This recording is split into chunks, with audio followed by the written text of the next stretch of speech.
Vamos a ir a un tema del que se habló en Mesa de Noticias recién. Es un tema central para entender la Argentina de hoy. Toca muchísimos aspectos de la vida pública. Se lo confunde, o mejor dicho, se lo limita a un tema específicamente económico. Vamos a ver que es mucho más amplio. Se llama gradualismo. Una de las dimensiones del gradualismo es una tensión en materia de política socioeconómica que anida dentro del gobierno. Esa tensión pretende equilibrar dos políticas. La política social en un país que tiene, cualquiera sea la medición, más de 25% de pobreza, es decir, en un país donde un cuarto por ciento, una cuarta parte de su población es pobre,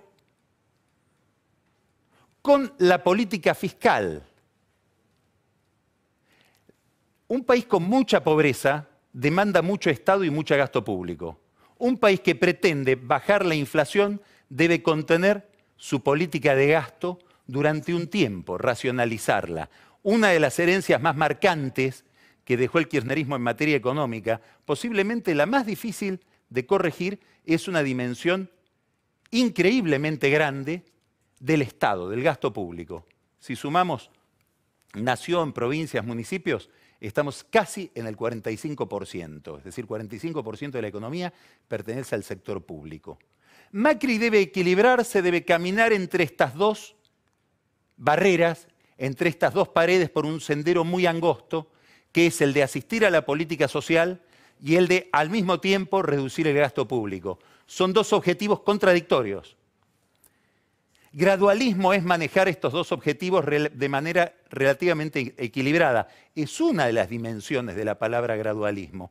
Vamos a ver después que tiene otras, más específicamente políticas. Hoy el gobierno está ante un problema que tiene que ver justamente con la sensibilidad social. ¿Por qué? Porque está en una coyuntura bastante incómoda desde el punto de vista de un gobierno que además su oposición le reclama cierta insensibilidad social por el prejuicio de que está encabezado por un presidente rico. Hoy mismo Elisa Carrió dijo, el tema de Macri es que siempre viajó en helicóptero y viaja en avión privado. Metió el cuchillo en esa llaga. ¿Por qué digo que es una coyuntura difícil? Porque el gobierno está realizando los últimos o penúltimos, siempre hay otro, aumentos en materia de tarifas, aumentos en materia de transporte. En lo que va del año va a haber un 67% de aumento en el transporte del colectivo, de trenes, etc. Debemos aclarar, si hiciera falta, que estaba extraordinariamente atrasada la tarifa del transporte y un 33% de aumento en el precio del gas. ¿Cuál es el problema del gobierno frente a estos aumentos? Si hay más crédito político para seguir aumentando tarifas en un momento en que todavía no terminaron de celebrarse las paritarias. Y cuando se quiere moderar la inflación. El objetivo del gobierno es que, por lo menos, en el trazo grueso, en los grandes números, sean los últimos acomodamientos tarifarios y que después las tarifas se acomoden o se ajusten de acuerdo con la inflación, no por encima de la inflación. Ahora, al mismo tiempo que tiene que controlar cuánto crédito político tiene para realizar estos aumentos, Macri tiene que mirar otra variable, que es el gasto. Sobre todo porque desde que aumentó la tasa de interés internacional, el financiamiento externo es menos previsible, es menos seguro. Nota al pie de página. Hay quienes dicen que la oposición le pega a Luis Caputo, más allá de las razones que tenga objetivas para pegarle o no, porque Caputo es el rostro del financiamiento externo, que es la clave del gradualismo. No hacer un ajuste fiscal dramático aprovechando que hay capacidad de endeudamiento. Muy bien, esa capacidad de endeudamiento está ahora dominada por un signo de interrogación desde que se modificó la tasa de interés internacional. Esto quiere decir que el gobierno debe controlar todavía más el gasto público porque puede ser que no sea tan fácil acceder al mercado. ¿Cómo controlar el gasto público? Discusión con los grandes laboratorios para las compras de medicamentos en el sector público. Fíjense que es la primera vez, no solamente que se exigen licitaciones, sino que el que se carteliza es el Estado. Se suma el PAMI, las obras sociales, es decir, el Estado va a comprar los medicamentos que antes negociaban individualmente las obras sociales de una posición de debilidad, el Ministerio de Salud, la provincia de Buenos Aires y la ciudad de Buenos Aires como un solo pool de compras. Esto cambia totalmente la ecuación y la relación de fuerzas en relación con los proveedores.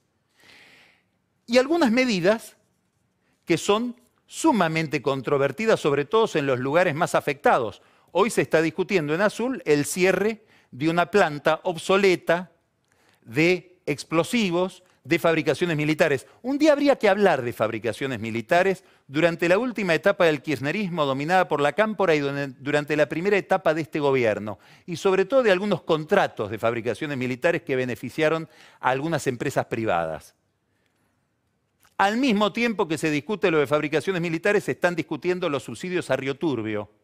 Ese yacimiento de Río Turbio, todo lo que tiene que ver con Río Turbio, que es materia de una gran causa judicial, de la que ahora se quiere excluir al fiscal Stornelli, que es el que más avanzó en este tema de Río Turbio, los subsidios equivalen, escuche bien, los subsidios al yacimiento de Río Turbio equivalen a todo el programa de empleo del Ministerio de Trabajo en un país que tiene una crisis de empleo. Bueno, ahí están los recortes, ahí está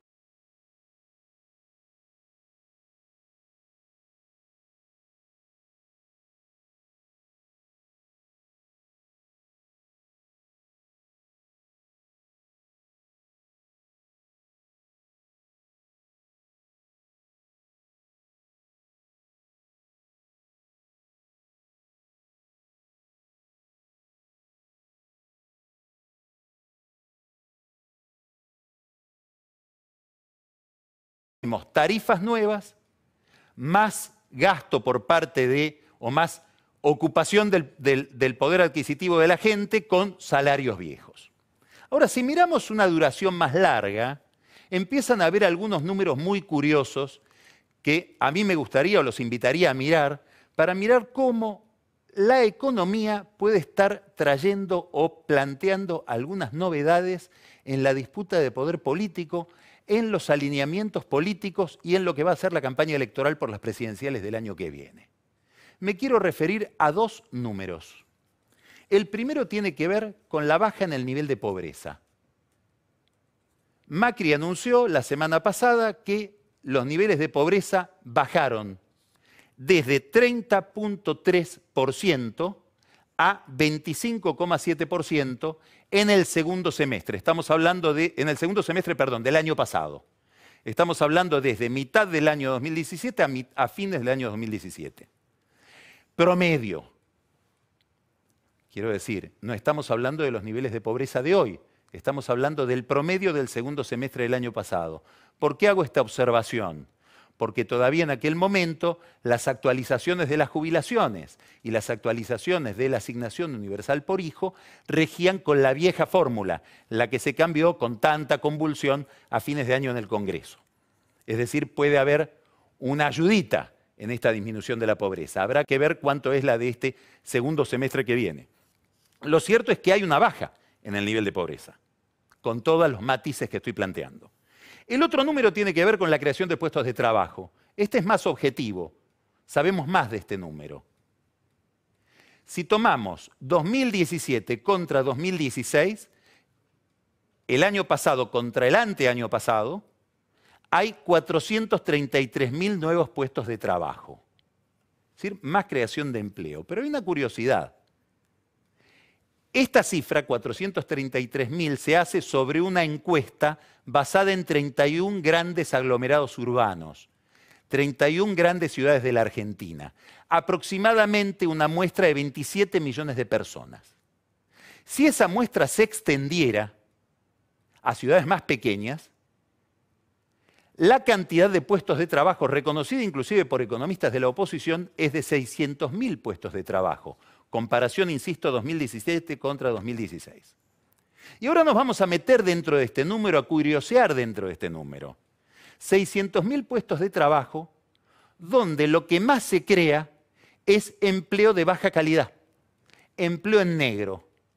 Ahora vamos a mirar este fenómeno, una creación de empleo significativa, pero de baja calidad, con algunas encuestas muy precisas, muy analíticas, digamos, que miran fenómenos muy sectoriales, muy segmentados, de opinión pública. Y nos da lo siguiente. Ahora conectemos con lo de las tarifas también. El gobierno cae en la clase media, sobre todo en la clase media baja, en la que más afectada se ve por la suba de tarifas porque tiene un salario más comprimido y tiene que resignar más poder de compra. Y sube Macri, el Macri que viaja en helicóptero y en avión privado, según Carrió, sube en los sectores más desposeídos. Es decir, entre la gente más pobre, el gobierno subió 11% en su imagen desde aproximadamente diciembre hasta ahora. Son números muy raros. Son números, fenómenos que obligan a mirar cómo está planteada hoy desde el punto de vista sociológico la disputa electoral. Y aquí nos vamos a basar en cómo miran desde el laboratorio del gobierno, de campaña del gobierno. Todo gobierno vive en campaña, igual que la oposición vive en campaña, esto es la política. Bueno, desde ese tablero miran a la sociedad argentina de la siguiente manera. Hay un grupo, pongámosle un número, 25%, que cree que este país, con el kirchnerismo, funcionaba a las mil maravillas y que vino un grupo de ricos, millonarios, insensibles a arruinarlo. A ese mundo le habla Cristina Kirchner.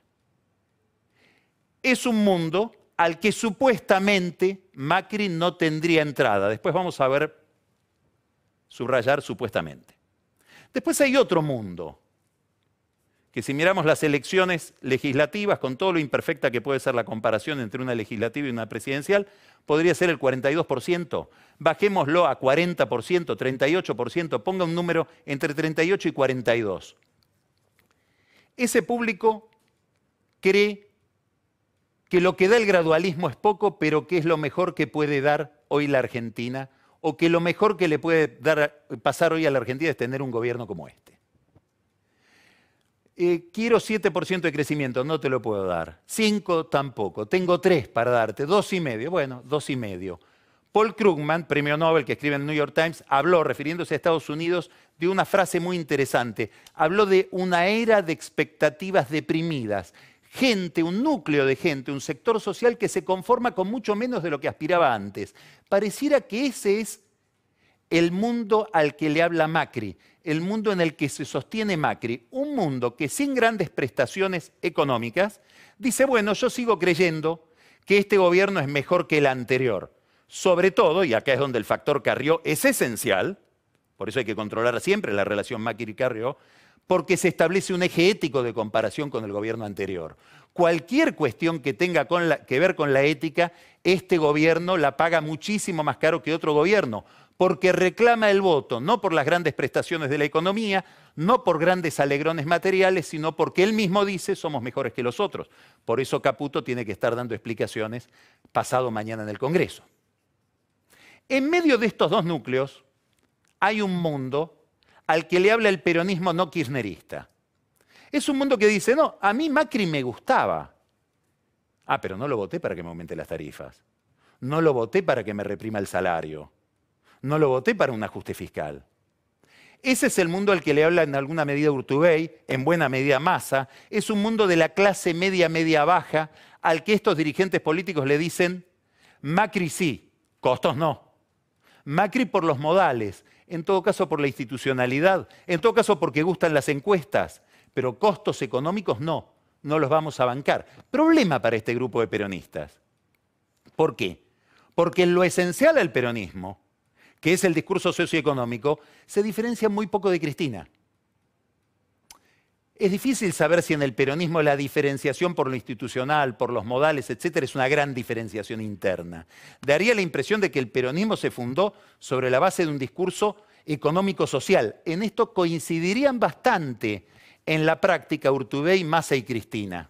Por eso a veces uno nota que Cristina manda, aún sobre aquellos que se quieren despegar de ella. Muy bien, estos son tres universos. Ahora bien, ¿qué quiere Cristina Kirchner? Retener su base. ¿Qué quiere el grupo Urtubey, Massa, Schiaretti, si usted quiere, Mansur? El peronismo no kirchnerista o ex-kirchnerista, para ser más precisos. En el centro de todo ese grupo, Miguel Pichetto, lograr un balotaje, forzarlo a Macri a una segunda vuelta. ¿Qué quiere Macri? Y esta es la política que va a guiar, o el objetivo que va a ligar, mejor dicho, toda la política del gobierno de aquí en adelante. Todos los días, conseguir el 45% en las elecciones presidenciales, evitar el balotaje. ¿A dónde van a estar? ¿En dónde está la competencia entre uno y otro? Hablándole a esta clase media, media-baja, que dice estoy desencantada porque en el fondo lo que me han castigado es el salario real. El gobierno tiene un cuadro mágico, descubre que la imagen de Macri fluctúa en la opinión pública como fluctúa el salario real. Por eso este es un mal momento, porque hay precios nuevos y salarios viejos. Por eso las revisiones de las paritarias van a ser en enero, para que no haya el bache eterno que sufre este gobierno en enero, febrero, marzo, cuando las paritarias todavía no se celebraron. Ahora bien, esta es la disputa entre Macri y un nuevo adversario, que ya no es Cristina como en la polarización anterior, sino que es este peronismo que quiere llevarlo a un balotaje, con una circunstancia inesperada. Y vuelvo al supuestamente. Supuestamente, Macri no tendría derecho, por su morfología política, a conseguir el voto de los sectores más necesitados. Pero da la casualidad o la paradoja o el hecho inesperado de que en las últimas encuestas le va mejor ahí que en lo que sería su base originaria de la clase media. Apareció una versión de la política no peronista que le disputa al peronismo el voto de los pobres. Esta es la gran pregunta de estos años para la política argentina.